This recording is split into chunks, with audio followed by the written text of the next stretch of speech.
Alright, let's dive into the heart of your car, how an engine breathes. Your car's engine is essentially a big air pump. It works by sucking in air, mixing it with fuel, igniting that mixture to create a small explosion, and then pushing the resulting exhaust gas out. This process happens over and over again, incredibly quickly, inside cylinders. Each cylinder has a piston that moves up and down. Think of it like a bicycle pump in reverse.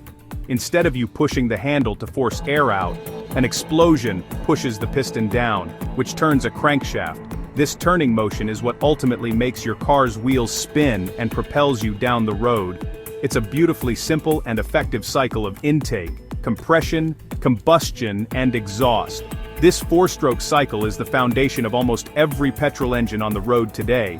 On the first stroke, the intake stroke, the piston moves down, creating a vacuum that draws a mixture of air and fuel into the cylinder. Next is the compression stroke, where the piston moves back up, squeezing this air-fuel mixture into a much smaller space. This makes the subsequent explosion much more powerful. The third stroke is the power stroke, where a spark plug ignites the compressed mixture, causing an explosion that forcefully pushes the piston down, generating the power that drives the car. It is this single powerful push that does all the real work. The final step is the exhaust stroke. After the power has been generated, the piston moves back up one last time, pushing the leftover burnt gases, known as exhaust, out of the cylinder through an exhaust valve. This clears the cylinder, making it ready for the next intake stroke to begin the entire cycle all over again. This process happens thousands of times per minute across all the engine's cylinders, creating a smooth and continuous flow of power. The engine is constantly breathing in fresh air and fuel and breathing out exhaust gases, much like a living organism. The efficiency of this breathing process is key to how much power the engine can make. So, when we talk about engine performance, we are often talking about how well the engine can breathe. A larger engine, say a 3-liter V6, can physically suck in more air than a smaller 1-liter 3-cylinder engine in a single cycle. This is because its cylinders have a larger total volume. This is known as natural aspiration, where the engine relies solely on atmospheric pressure to fill its cylinders with air. The amount of air it can pull in is limited by its size and the pressure of the air around it. This is a fundamental constraint that engineers have sought to overcome for decades, leading to some very clever solutions. So, why is getting more air into the engine so important? The answer lies in the chemistry of combustion. For petrol to burn and release its energy, it needs oxygen, which is found in the air. There is a perfect ratio of air to fuel, known as the stoichiometric ratio, where the fuel can burn completely, releasing the maximum amount of energy. For petrol, this ratio is approximately 14.7 parts air to 1 part fuel by mass. If you have too much fuel and not enough air, you get an incomplete burn, which wastes fuel and creates more pollution. If you have too much air and not enough fuel, the mixture might not ignite properly. Therefore, if you want to create a bigger explosion to generate more power, you need to burn more fuel. But, as we just learned, you cannot simply add more fuel on its own. To maintain that ideal burn ratio, for every extra bit of fuel you add, you must also add a corresponding amount of extra air, specifically about 14.7 times more air. A naturally aspirated engine is limited in how much air it can suck in on its own. Its displacement, or size, dictates the maximum volume of air it can ingest per cycle. This is why a larger engine generally produces more power than a smaller one. It can naturally breathe in more air. This is where the concept of forced induction comes into play.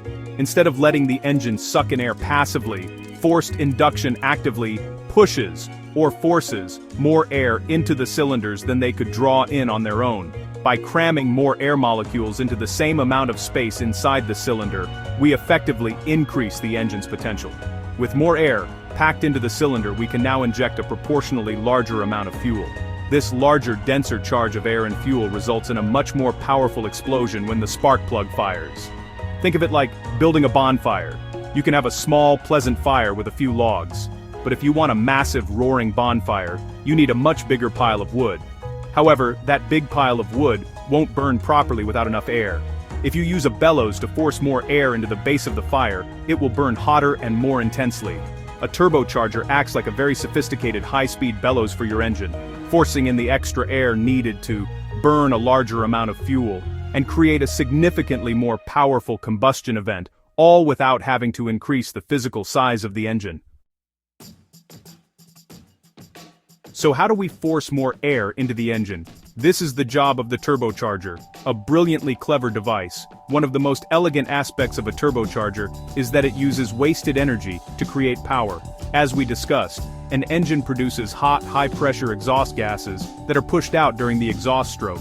In a naturally aspirated car, these gases simply flow through the exhaust system and out of the tailpipe, their energy lost to the atmosphere as heat and noise.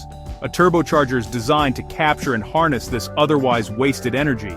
A turbocharger is, at its core, a type of air compressor. It is placed in the path of the exhaust system. The stream of hot, fast-moving exhaust gases leaving the engine is directed to spin a wheel, called a turbine. This is very similar to how wind spins a windmill, or how water spins the turbine in a hydroelectric dam. The exhaust gases, which would normally be thrown away, are instead put to work. This makes turbocharging a very efficient way to add power, as it recycles energy that is already being produced by the engine. It is almost like getting a power boost for free, from an energy perspective. The turbine is connected via a solid shaft to another wheel, located on the intake side of the engine, called the compressor. As the exhaust gases spin the turbine at incredibly high speeds, often exceeding 150,000 revolutions per minute, the connecting shaft causes the compressor wheel to spin at the same immense speed. The compressor's job is to draw in fresh, cool air from the atmosphere, much like a fan. However, due to its specialized design and extreme rotational speed, it does more than just move the air. It aggressively compresses it. This compression is the key to the entire process. By compressing the intake air, the turbocharger increases its density. It squeezes a larger mass of air into a smaller volume. This dense pressurized air is what we call boost. This boosted air is then fed into the engine cylinders. Because the air is now much denser than the normal atmospheric air a non-turbocharged engine would breathe, each intake stroke fills the cylinder with significantly more oxygen. More oxygen allows for more fuel to be burned, resulting in a more powerful explosion and consequently, a major increase in engine horsepower and torque without increasing the engine's size or weight significantly. Let's break down the turbocharger into its main components to understand how it functions. The entire assembly is often referred to as a turbo, but it is made of two primary sections joined in the middle, the turbine side and the compressor side. The turbine side is the hot side, as it handles the scorching exhaust gases coming directly from the engine. Its main parts are the turbine housing and the turbine wheel. The turbine housing is a snail-shaped cast iron casing that collects the exhaust gas from the engine's exhaust manifold and funnels it directly towards the blades of the turbine wheel, causing it to spin. Inside the turbine housing sits the turbine wheel. This component is made from very high-temperature resistant superalloys, like Inconel, because it has to withstand extreme heat and rotational forces. The design of its blades is crucial for efficiently capturing the energy from the flowing exhaust gases. The size of the turbine housing and wheel, often referred to as the AR ratio, area-radius ratio, plays a significant role in the turbo's performance. A smaller AR ratio will help the turbine spin up faster at lower engine speeds, reducing lag, but may become a restriction at higher engine speeds, limiting top-end power. A larger AR ratio does the opposite. On the other side of the turbo, we have the cold side, which is the compressor. This side handles the cool, fresh air coming from the car's air filter. It consists of a compressor housing and a compressor wheel. The compressor housing, typically made of lightweight aluminum, is also snail-shaped. This shape is called a volute. It takes the air accelerated by the spinning compressor wheel and slows it down, which converts the velocity into pressure, creating the boost. The compressor wheel, also made of aluminum, draws air in at its center and flings it outwards at high speed due to centrifugal force. Connecting these two critical wheels, the turbine and the compressor, is a central shaft supported by a bearing system all housed within the center housing rotating assembly, or CHRA. This assembly is the heart of the turbocharger. The shaft and bearings must be able to withstand the incredible rotational speeds and high temperatures. To keep them from failing, the CHRA has passages that allow engine oil to be constantly pumped through, providing crucial lubrication and, just as importantly, cooling. Some turbos also have passages for engine coolant for additional thermal management, ensuring the delicate bearings survive the harsh operating conditions. The energy that drives a turbocharger comes from the heat and pressure of the engine's exhaust gases. The temperature of these gases, known as exhaust gas temperature or EGT, is a critical factor in how a turbo performs. When you are driving gently, at low engine loads, the EGT is relatively low. As you press the accelerator pedal harder and the engine works more, it burns more fuel, and the EGT rises significantly. For a typical petrol engine, EGTs can range from around 300 degrees Celsius at idle to over 900 degrees under full power. This thermal energy is what the turbo's turbine harnesses. Higher EGT means there is more thermal energy in the exhaust flow. This increased energy causes the gases to expand more and move faster as they exit the cylinder, hitting the turbine blades with greater force. This in turn spins the turbine and compressor wheels faster, generating more boost. So in essence, higher EGT translates directly to a higher potential for the turbo to create boost pressure. This is why you feel the turbo kick in as you accelerate. The rising EGT and gas flow provide the necessary energy to get the turbine spinning fast enough to make a real difference. However, heat is a double-edged sword. While necessary for operation, excessive EGT can be incredibly destructive to both the engine and the turbocharger itself. The materials of the turbine wheel, turbine housing, and exhaust manifold have temperature limits. If the EGT gets too high, say consistently over 950 degrees Celsius, these metal components can begin to soften, warp, or even melt. This can cause catastrophic failure, with bits of the turbine wheel potentially being ingested back into the engine. Monitoring EGT with a dedicated gauge is crucial in any high-performance tuned turbocharged vehicle.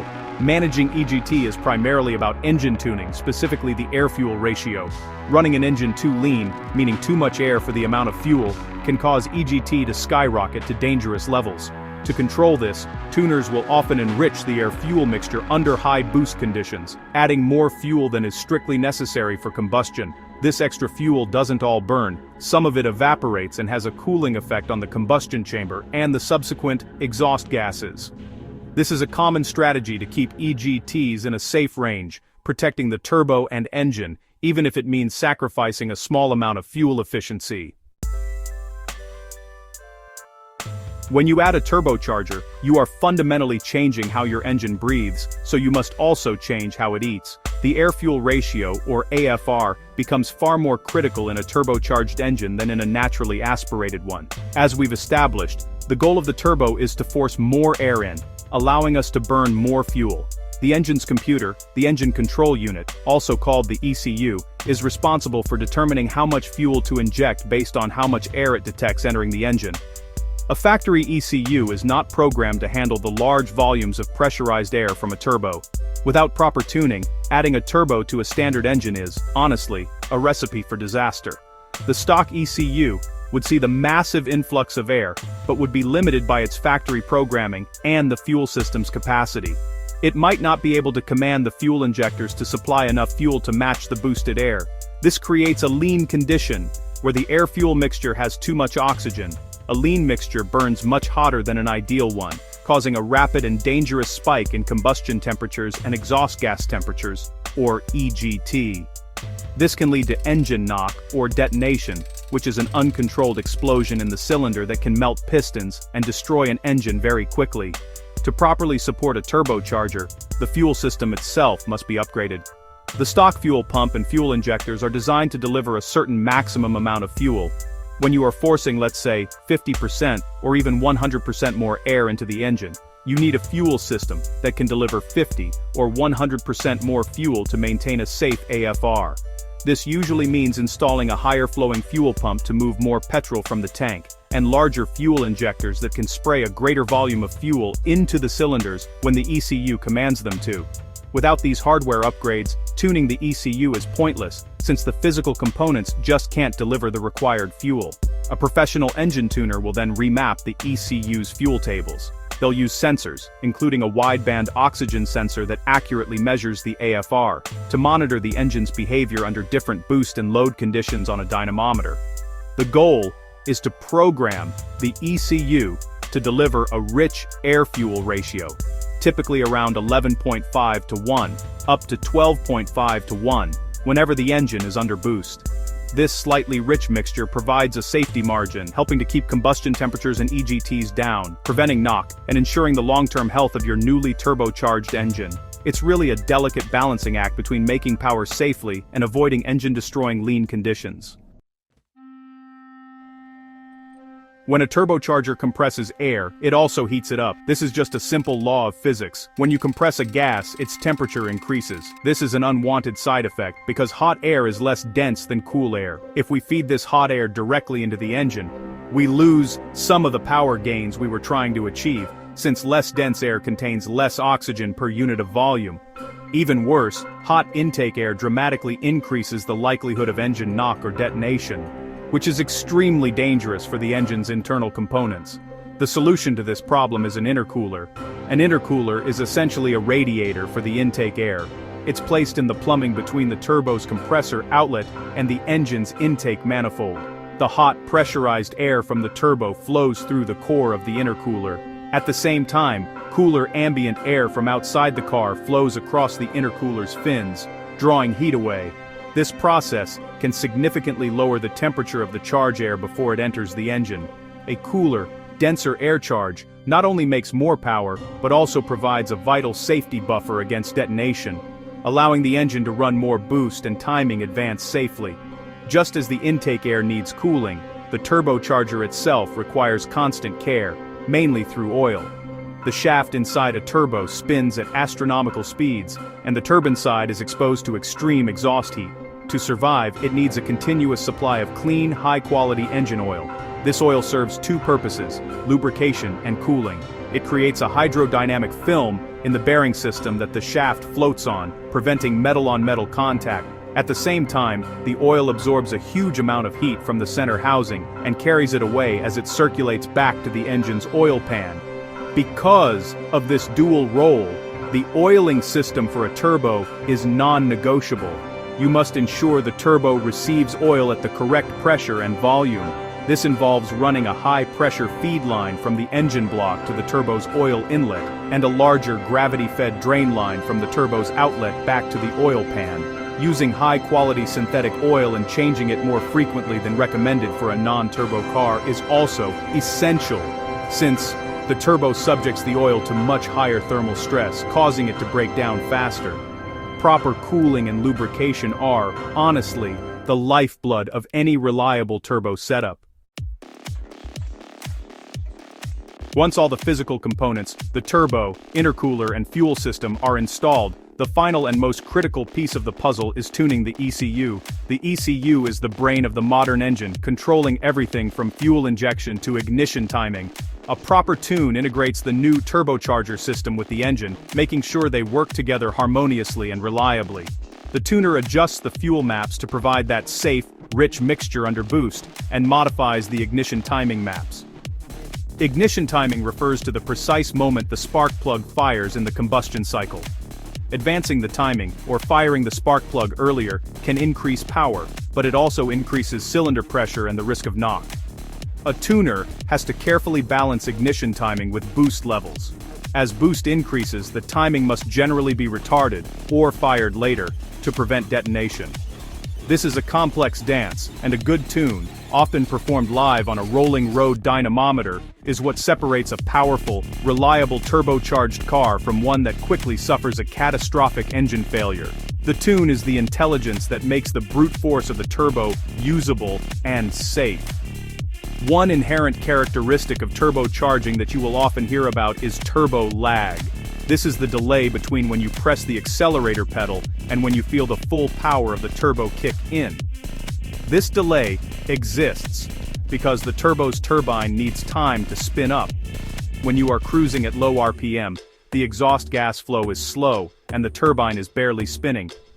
When you suddenly demand full power, there's a moment while the engine builds revs, the exhaust gas flow increases, and that energy slowly accelerates the heavy turbine and compressor wheels up to their effective operating speed. Engineers have developed a bunch of strategies to reduce turbo lag. Using smaller, lightweight turbines helps them spin up faster. ball bearing center cartridges reduce friction compared to traditional journal bearings, allowing for quicker spooling. Twin-scroll turbo housings separate exhaust pulses from different cylinders, allowing for more focused energy to hit the turbine wheel. Another approach is using two turbos, a small one for a fast response at low RPM, and a larger one for big power at high RPM, known as a sequential or compound turbo setup. While lag can never be eliminated entirely, modern turbo technology has made it far less noticeable than it was in older cars.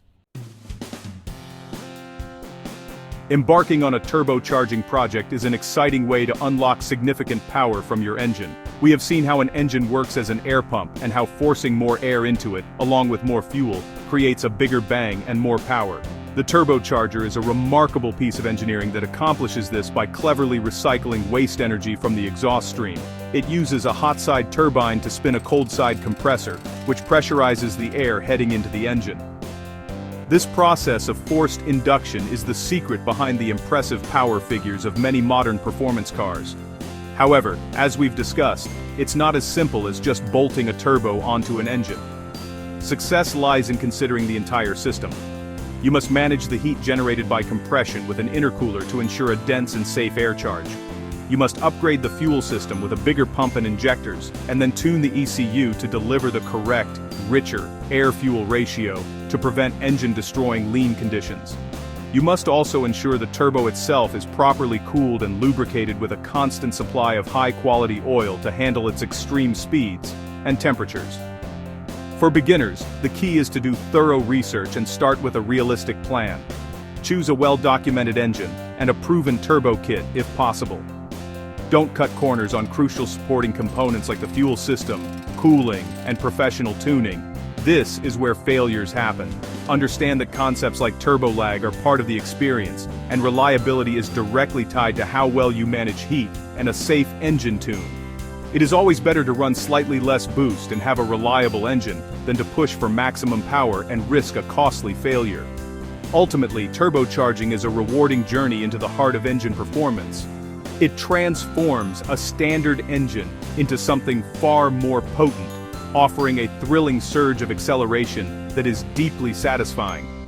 By understanding the fundamental principles of how it works, the flow of air, the importance of fuel and cooling, and the intelligence of a good tune, you can appreciate the engineering behind the boost and build a system that is both powerful and dependable.